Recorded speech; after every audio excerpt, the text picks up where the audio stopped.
ইসরায়েলের প্রধানমন্ত্রী বেনিয়ামিন নেতানিয়াহুর জেরুজালেম অফিস ঘেরাও করে বিক্ষোভ করেছে ক্ষুব্ধ জনতা। বিক্ষোভকারীরা তার পদত্যাগ ও নতুন নির্বাচনের ঘোষণা ও গাজায় আটক ইসরায়েলি বন্দীদের মুক্তি নিয়ে ফিলিস্তিনি বন্দীদের সঙ্গে বিনিময়ের দাবি জানিয়েছে। সামাজিক যোগাযোগ মাধ্যমে ছড়িয়ে পড়া ফুটেজে দেখা গেছে কয়েক ডজন বিক্ষোভকারী মাটিতে বসে প্রধানমন্ত্রীর কার্যালয়ের প্রবেশপথ বন্ধ করে রেখেছে। এ সময় তারা নানা ধরনের স্লোগান দেয়।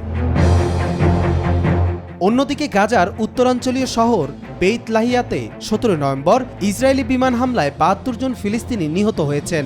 গাজার সরকারি মিডিয়া অফিস জানিয়েছে ইসরায়েলি যুদ্ধবিমান কয়েকটি আবাসিক ভবন ও ঘরবাড়ি লক্ষ্য করে হামলা চালায়। গাজার স্বাস্থ্য মন্ত্রণালয়ের এক বিবৃতিতে বলা হয়, এই ভবনগুলোতে বেশিরভাগই নারী ও শিশু ছিলেন। তারা নিজেদের এলাকা থেকে পালিয়ে এখন আশ্রয় নিয়েছিলেন। গাজার মেডিকেল সূত্র জানিয়েছে বেইত লাহিয়ার প্রজেক্ট এলাকায় একটি 5 তলা ভবন লক্ষ্য করে চালানো হামলায় প্রায় 50 জন নিহত হন এবং আরও অনেকে ধ্বংসস্তূপের নিচে আটকা পড়েন। ইসরায়েল ও গাজার মধ্যে চলমান সংঘর্ষে এখন পর্যন্ত 43,846 জন ফিলিস্তিনি নিহত হয়েছেন। এছাড়া লেবাননে নিহত হয়েছেন 3,500-এর বেশি মানুষ। কবির চৌধুরী, জয়, মাই টিভি।